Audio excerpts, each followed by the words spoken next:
दर्स तफसीर कुरान लेकर आपकी खिदमत में हाजिर हुए हैं।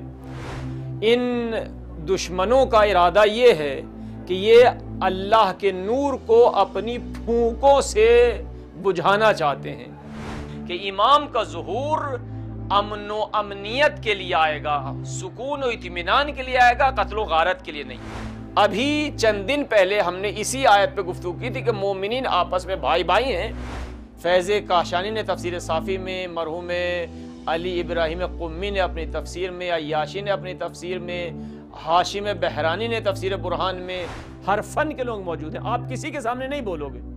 यानी मोमिनीन कभी डॉक्टर को मशवरा नहीं देता कि जनाब डॉक्टर ने ये दवाई नहीं लिखी, ये लिखी है, मेरी नज़र में तो ये दवाई थी। नहीं, डॉक्टर खुद तशख़ीस देता है